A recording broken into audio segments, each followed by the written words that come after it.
Olá! Começa agora o Saber Direito Profissão, o programa que te ajuda a entender melhor as diversas áreas do direito de uma forma simples e didática. E nesta semana a gente aprendeu tudo sobre licitação.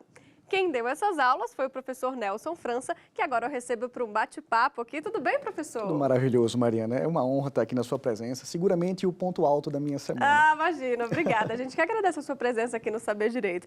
Professor, eu queria começar falando sobre a matéria, uma matéria complexa que muito aluno não gosta, né? Porque você fala de direito licitatório, é difícil. Eu tenho um amigo juiz que ele disse que licitação foi feita para ninguém entender. E uma parte disso pode até ser verdade, mas a verdade mesmo é que depois que você compreende, você passa por essa parte mais burocrática, ela não só fica fácil, como ela se mostra muito segura para a administração pública, mas também para o interessado em vender para a administração pública, prestar o seu serviço para a administração pública, já que ela traz um procedimento bem detalhado, talvez detalhado demais para alguns, que traz segurança, né? Se você tem a certeza que se cumprir todo esse checklisting, é como uma receita de bolo, eu costumo dizer para os meus alunos, se você coloca os ingredientes certos e na ordem certa, não tem como falhar. Professor, mas assim, os alunos entendem ou não?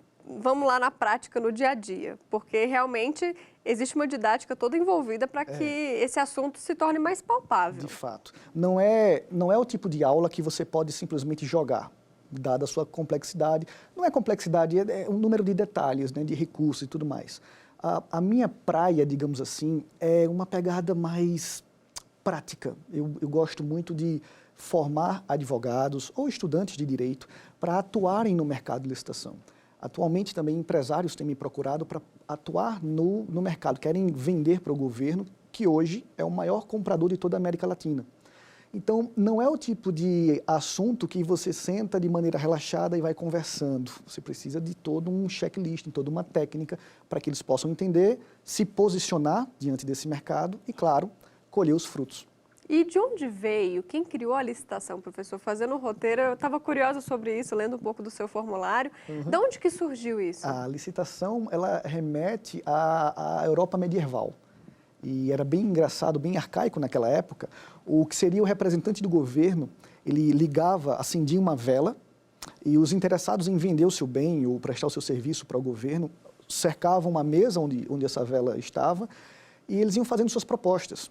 Sei lá, eu gosto de dar o exemplo de soja, de milho, eu quero vender o meu milho para o governo. À medida que a vela ia se apagando, a última proposta, mais vantajosa, antes da vela apagar, era a vencedora. E isso foi trazido para aqui, para o Brasil, ainda no Império, né? A família real, quando veio para cá, trouxe mais ou menos essa mesma sistemática. Para nossa sorte, o tempo foi passando e nós vamos nos modernizando, né? Dia a dia, hoje com o pregão eletrônico, né? Que é um sistema robusto, super seguro, um pouquinho complexo também, mas não dá para comparar com o sistema da vela. Eu fico até imaginando, brincando em minha mente, eu acho, né, que aquele esperto na época da Europa medieval fazia o seu lance e dava aquele assopro, sabe? Para ver se apagava ali mesmo. E hoje não tem mais isso. Hoje a gente ouve falar em corrupção e tudo mais, mas hoje se trata mais de uma exceção. Ou a falta de conhecimento faz com que as pessoas se prejudiquem.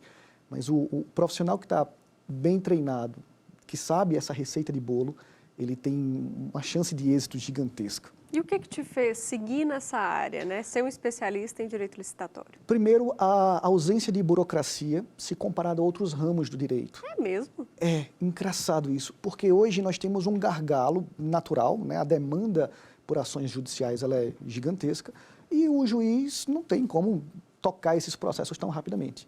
E eu me lembro que quando eu me formei, eu precisava, eu saí do status de estudante para o status de desempregado. Eu precisava pagar o FIES, eu precisava pagar os boletos. A licitação, ela me dava uma resposta mais rápida. Eu comecei com leilões no TRT de Pernambuco. A empresa não pagava os direitos trabalhistas, alguns bens eram tomados, e eu comecei comprando aqueles bens. Eu me lembro de um jet ski que eu comprei uma vez, eu fiquei maluco, nossa, mas eu comprava para revender. E faltou dinheiro, não tinha tanto. Foi aí que eu comecei a chamar amigos e empresários para que eu pudesse preparar a empresa dele, ou a pessoa física mesmo, para vencer aquele lote licitatório, aquele lote no leilão. E, claro, eu ficava com a comissão. E isso foi se profissionalizando, ajudando os empresários, ajudando a administração pública a escoar os bens e, claro, firmando meus pés nesse segmento. Olha que interessante, foi a necessidade mesmo, Foi então, a que te fez necessidade. investir nessa área. Exatamente. Que legal. Gostaria muito de dizer assim, eu nasci com esse desejo no meu coração, mas não, foi a necessidade Mas e o mesmo. direito? Foi a primeira escolha no vestibular? Não, também não. O direito foi a segunda escolha. A primeira foi medicina, mas eu confesso a você... Medicina. Eu confesso a você que eu morro de medo de sangue, eu não sei onde eu estava com a cabeça. Meu pai queria muito um filho médico, então meu primeiro vestibular foi para medicina e, graças a Deus, não passei. Aí o segundo eu até fiz para medicina de novo, mas já não era a primeira opção, né? Eu foquei em direito, mas talvez por essa questão de querer agradar o meu pai, fazer medicina, eu fiz direito para uma faculdade privada. Não tínhamos condições financeiras e hoje é algo como se fosse uma obrigação minha, né, de ter visto o que a licitação pode fazer, e aí eu volto para falar para alunos de faculdades privadas, dizendo assim, olha, se eu soubesse o que sei hoje, eu teria financiado toda a minha faculdade com licitações, eu teria sido um consultor de licitações, eu teria, enfim, minha vida e minha carreira teria sido mais fácil só por causa desse conhecimento especializado. Entendi, olha que legal. Professor, hoje você, além de advogado, é também coach e também escritor. Você Isso. também escreve livros na área. Isso, a gente está lançando daqui a pouco mais um, que é o Marketing, Advocacia de Guerra, que é um livro que tem essa pegada mais de marketing na área licitatória. Que também é importante, né? Porque você tem que saber vender, né? Exatamente. Isso é importante você se posicionar. Não adianta você ir para as redes sociais e simplesmente postar um artigo da lei ou escrever. E todo mundo está fazendo isso. Então, fazer o diferente, passar credibilidade para o seu principal, para o seu público-alvo. Como fazer isso é o grande pulo do gato. E um conceito que a gente criou, que é o de escada de serviços, que em dado momento eu percebi que toda grande empresa, especialmente no setor privado, não importa o ramo, ela tem o que eu chamo de escada de serviços. E o que seria isso, professor? A escada de serviço, basicamente, é uma forma de você prestar um bom serviço para o seu cliente, mas não deixar ele ir embora. É você continuar resolvendo problemas dele. E eu tenho um exemplo muito bacana que aconteceu recentemente com a odontóloga da minha esposa. Nós moramos fora do país e em dezembro vimos passar as férias com a família, Natal e tudo mais. E quando a gente chegou, ela disse assim, vou ao odontólogo fazer uma limpeza, um clareamento, essas coisas.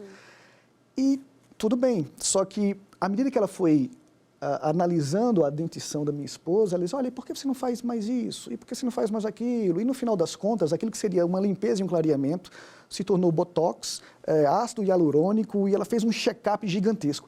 Mas o que ela fez, basicamente, foi resolver um problema inicial de custo barato, custo menor, e depois ir apresentando um leque de oportunidades que resolvem problemas que, às vezes, o cliente nem tem ideia. E na advocacia isso é muito negligenciado. O cliente chega com um problema de, sei lá, um divórcio, e o advogado resolve o divórcio e tchau, e vai embora. Não enxerga além. O que aquele cliente vai precisar depois que o divórcio Exatamente. for finalizado. E você ter essa consciência, em licitação isso é muito comum.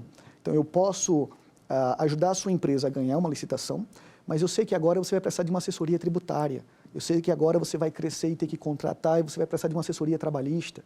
Então, não necessariamente eu preciso ser um advogado administrativista. Você atua também nessas áreas, além de ser especialista no direito licitatório, você também presta essas outras consultorias para os empresários? Não diretamente. Eu gosto de me ver como um especialista na área de licitações, mas ou os meus alunos ou parceiros vão pegar esse leque, né, do próprio escritório, esses buracos, essas brechas que o meu cliente potencial ou meu cliente já em licitação acaba deixando.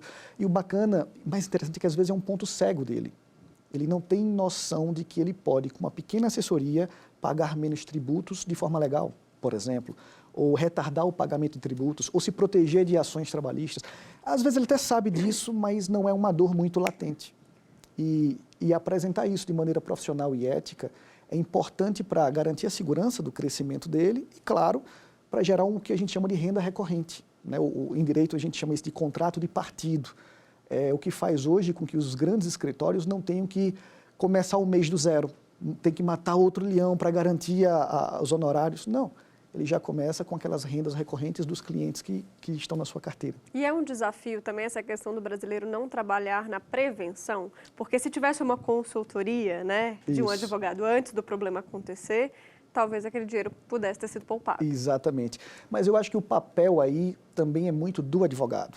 na faculdade, nós aprendemos no Código de Ética que a gente não pode fazer essa propaganda. Então, o aluno fecha a mente dele ainda lá na faculdade e diz assim, não posso fazer propaganda, então...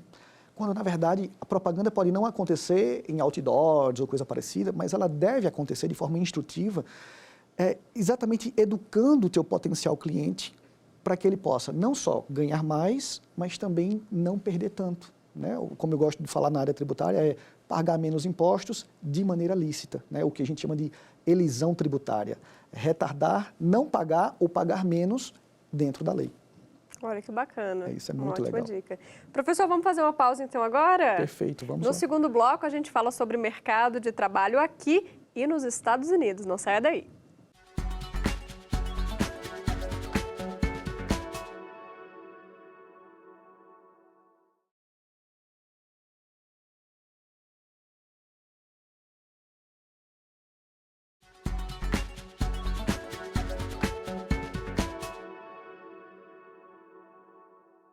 O Saber Direito Profissão está de volta hoje com o professor de Direito Administrativo Nelson França.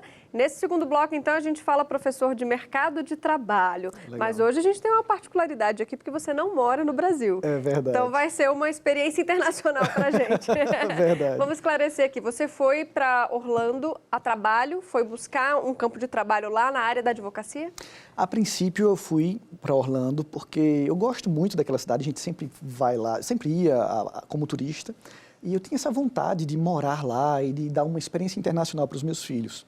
Mas desbravar um outro mercado de trabalho também estava no meu radar. Não era o principal motivo, porque a internet permite que eu exerça a advocacia com meu token e principalmente que eu participe dos pregões eletrônicos, né? Os pregões isso tudo remotamente. Tudo isso remotamente. Não importa onde eu more, desde que eu tenha, costumo sempre brincar, desde que eu tenha um acesso à banda larga estável. Isso é que é o importante. Não dá para ir para qualquer lugar por causa da internet.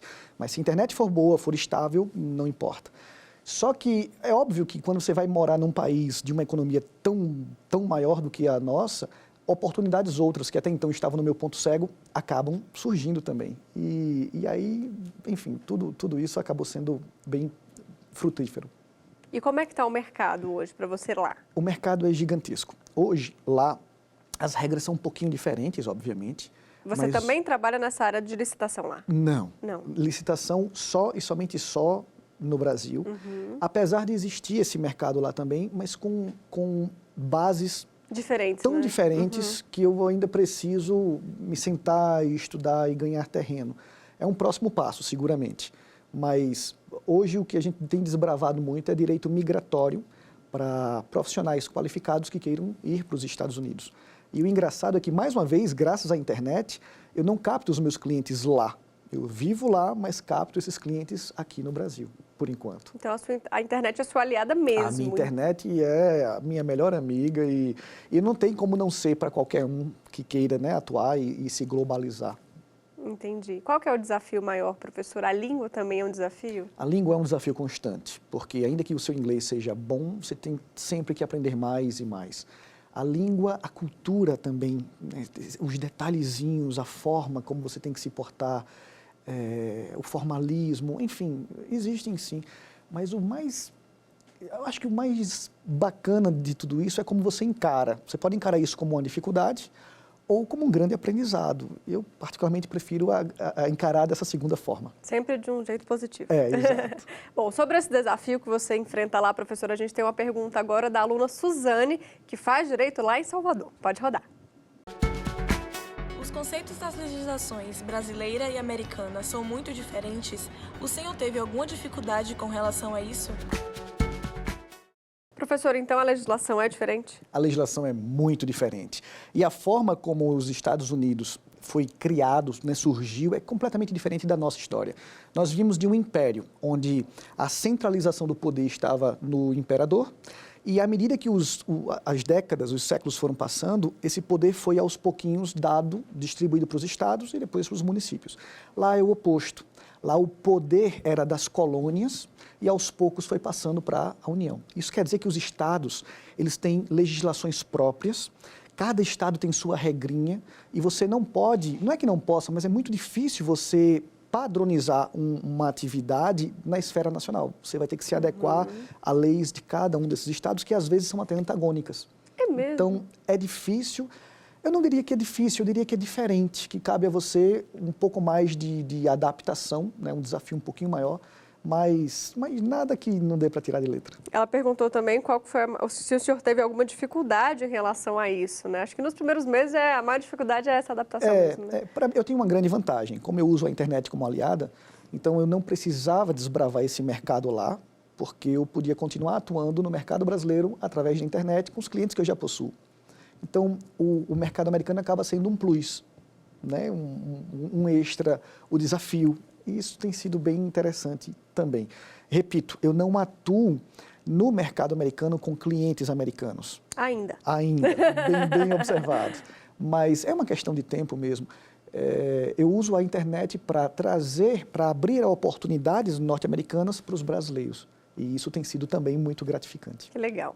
Bom, e tem aluno já querendo saber como é que faz para trabalhar lá fora. É a pergunta do Monan, que é de Piracicaba, São Paulo. Pode rodar. Quais são as principais regras para advogar fora do Brasil e o conselho que o senhor daria para os jovens que teriam interesse na carreira internacional? Existe regra então, professor? Existe. Dar essa autonomia dos estados, o que acontece para um aluno formado em direito no Brasil, exercer a advocacia lá, escolher muito bem onde você vai querer morar. Por exemplo, a Flórida, onde eu vivo hoje, é um dos estados mais fechados. Se eu quiser exercer a advocacia estadual na Flórida, eu tenho que fazer a faculdade toda de novo. Então a validação do diploma não existe? Não existe. Na Flórida e em alguns outros estados. Em estados como a Califórnia, aliás, a Califórnia eu vou deixar um exemplo à parte, Nova York, Massachusetts e tantos outros, você só precisa fazer um mestrado ou uma pós, passar no que seria o exame da ordem deles, no bar, e você pode exercer a advocacia com a revalidação do seu diploma. Mas a Flórida é o grande pulo do gato. A Flórida você só precisa passar no bar, que seria o exame da ordem da gente. Passando no bar, você já pode exercer a advocacia na Flórida ou a advocacia em direito federal em qualquer parte do país, que é a minha praia, né? Passando no bar, eu vou poder exercer direito... É o seu próximo passo? Meu próximo passo. Eu vou poder exercer o direito de imigração, que é uma matéria federal, né? Concordata, falência, o mercado é vasto. Ou então qualquer direito no estado da Flórida. Então essa seria a grande dica para quem quer internacionalizar a carreira jurídica. Passa no bar, tem que ter um bom inglês, o inglês jurídico e tudo mais. Passa no bar na Flórida e você já está com o primeiro pé nos Estados Unidos. Teve algum perrengue, professor, para contar para a gente aí? Eu tenho vários, mas todos relacionados à questão da língua mesmo, né? De você entender uma coisa e ser outra completamente diferente. Alguns deles, pronto, o mais recente, é a falta de formalismo deles. Aqui, um documento oficial, ele é timbrado, ele tem aquele selo do cartório e tudo mais.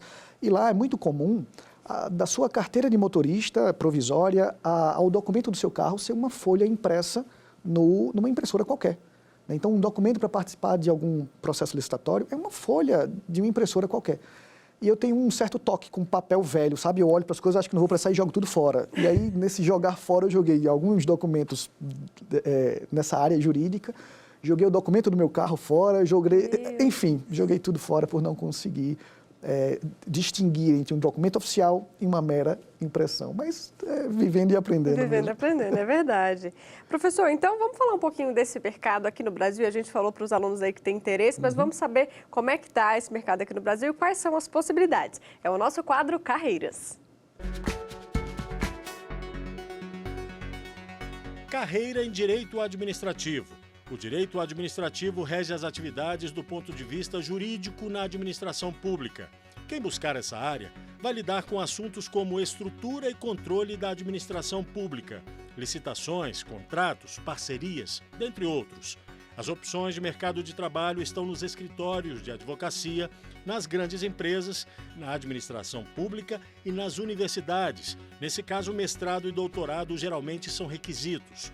O ingresso nessas profissões depende da experiência, de um bom currículo e, no caso de serviço público, de passar em concurso, que tem no direito administrativo uma disciplina exigida em cargos de nível superior.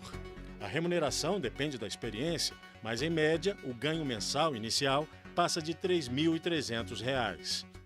Professor, então, além da advocacia privada, que a gente já viu que é bem rentável e vale investir, aonde mais que esse profissional aí pode investir os conhecimentos? O mercado de licitação hoje, ele ultrapassou em 2018, para você ter uma ideia, a taxa de 2 trilhões de reais em compras de bens e serviços.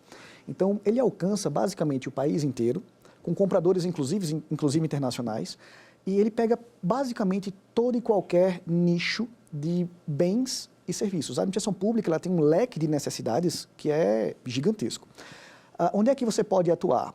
Você pode fazer um curso para se tornar um pregoeiro e ficar do outro lado do balcão, claro, do lado da administração pública, agilizando e tomando conta da licitação.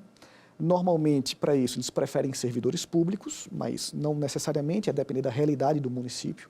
E você também pode, por exemplo, atuar nesse mercado gigantesco como o próprio prestador de serviço. Então, a minha mãe, por exemplo, dando um exemplo de casa, a minha mãe, ela foi comerciante de uma cidade bem pequenininha do interior de Pernambuco, chamada Vicência.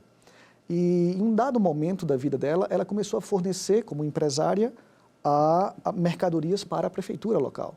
Então, eu enxergo isso como uma grande oportunidade para o micro, o pequeno, o médio e, por que não, o grande empresário também, de ter um cliente poderoso, um cliente gigantesco, né, a administração pública, que vai sempre precisar de mais e mais bens ou serviços. E isso bate naquela questão que tratamos da renda recorrente. Né? Você, uma vez com um contrato de 1 ano, 2 anos com a administração pública, seu negócio vai ter um fluxo de caixa todos os meses e tudo que vier do mercado privado é um plus. Entendi. Isso gera estabilidade para o teu negócio, isso gera crescimento com segurança. Respondendo de forma objetiva a sua pergunta, eu diria que o empresariado como um todo, o consultor de licitações, nada impede que o aluno da faculdade, e se eu pudesse voltar no tempo faria isso, o aluno da faculdade, ainda sem formação nenhuma, ou não necessariamente da faculdade de Direito, mas ele está, o estudante, procurando uma nova carreira, ele pode se especializar em consultoria de licitações e preparar a empresa para participar de forma lícita, ética e eficiente das licitações que acontecerem em país afora. E no serviço público, professor? No serviço público, o servidor público em si, ele pode seguir essa carreira de pregoeiro. É algo, eu não vou dizer limitado, mas é algo mais específico. E normalmente é temporário, eles não deixam, não ficam lá por Você tempo. já almejou isso, professor? Não, acho que minha veia empresarial, eu fiz vários concursos, eu passei em alguns desses concursos. Eu me lembro até hoje que eu passei no concurso para delegado federal. É mesmo? Mas eu nunca tomei posse, porque eu sou alérgico a tiro. Se bate em mim, eu sangro e, a depender do caso, eu posso até morrer. Mas é porque eu ensinava para concurso público, ensino até hoje, e eu tinha o que eles chamam hoje o que a gente chama hoje de síndrome do impostor. Eu pensava assim, cara, como é que eu estou ensinando você a passar no concurso se eu não passei? Então você quis provar para você mesmo que conseguiria passar. Comecei a fazer concurso público só para mostrar. Não, eu sei do que estou falando. Olha aqui os concursos que eu já passei. E isso não era uma cobrança do aluno, era uma cobrança mais minha mesmo, uma cobrança pessoal, mas nada contra. Acho concurso público fantástico, uma das coisas mais democráticas do nosso país. Não importa se você é homem, mulher, preto, branco, alto, magro, se estudar, se fizer o que tem que ser feito, você passa. É uma questão de tempo e não de inteligência. Mas eu, particularmente, gosto muito dessa veia privada, né, empreendedora, e foi aí que eu trilhei o meu caminho mesmo. Professor, aproveitando que a gente está aí falando de concurso público, você também atua nessa área, tem uma empresa, né, um cursinho, que prepara esses alunos também para a vida pública, né? Me conta um pouco sobre isso. Isso. A minha empresa hoje ela se divide basicamente em 2 grandes ramos. O primeiro deles, a empresa é 100% online, é essa que eu administro de fora do país, e o primeiro deles foi concurso público. Eu comecei como professor de Direito Constitucional e Direito Administrativo, e hoje nós temos uma isolada de cada uma dessas matérias, né? Direito Constitucional na veia, Administrativo na veia, e também temos o mapa para sua aprovação. O mapa para aprovação é um processo coach que ensina o aluno passo a passo, os 5 passos para uma aprovação mais rápida, um estudo mais eficiente. E, normalmente, as matérias de maior peso da administração pública, salvo 1 ou 2 exceções, a matéria de maior peso para o concurso público é Direito Constitucional e Direito Administrativo. Então, a gente faz um trabalho bem bacana, preparando o aluno para estudar da forma mais eficiente e depois ofertando essas 2 principais matérias para que ele diminua o seu tempo de de estudo, né? De bunda na cadeira, como a gente chama, né? Tem que Muita estudar. gente estuda errado, né, professor? Sem a técnica, certo? Sem a técnica. Não é bem que eles estudem errado aqui. A gente vai estudando para o segundo grau e depois para a faculdade, e a forma de você aprender é diferente. O concurso não é bem uma aprendizado, é mais uma parte decoreba mesmo, de saber onde é que está a casca de banana, o que é que a banca examinadora faz para que você possa errar. O testar o conhecimento do concurso é diferente da faculdade ou do segundo grau. E você precisa se adaptar a isso para poder ganhar essa proficiência e, claro, colher resultados mais rapidamente. Entendi. E o outro curso, então, além do concurso público? O outro curso é exatamente o Pregão na Prática para advogados, que esse é um curso 100%, o nome já diz, né? Pregão na Prática é um curso 100% prático para o advogado entrar no mercado, ainda que ele não seja administrativista, né? Tem muitos lá que são previdenciários, civilistas, trabalhistas, tem muito, mas ele entra na licitação para captar o cliente e depois oferecer essa escada de serviços que a gente chama, né? De pega o cara pela licitação, pela mão, e depois vai fazer um trabalho civil, trabalhista, tributário, depende dele. Isso tem sido muito gratificante para mim, porque tem transformado não só a vida do empresário, como do advogado também. Legal, boas dicas então, para quem já está formado, para quem está pensando em ir para essa área aí da licitação. Exatamente. Bacana. E a demanda agora muito grande está acontecendo com o próprio empresário. Ele, por algum motivo, descobriu e ele quer essa ponte direta, né, comigo. Tem sido bacana, tem sido gratificante, só tenho a agradecer por isso. Que bom, professor. E a gente só tem a agradecer também pela sua presença aqui no Saber Direito. Muito obrigada. Eu é que agradeço, Mariana. É repito, uma honra e seguramente o ponto alto da minha semana estar aqui com você. Sou seu fã, já acompanho o seu trabalho. Imagina. E é realmente muito gratificante ter essa oportunidade. Obrigada, professor. Obrigada mesmo. Bom, você aí de casa, então, pode continuar com a gente. É só acessar o nosso site, tvjustiça.jus.br. E também não se esqueça de inscrever no nosso canal do YouTube, TV Justiça Oficial. Na semana que vem eu estou de volta. Tchau, tchau.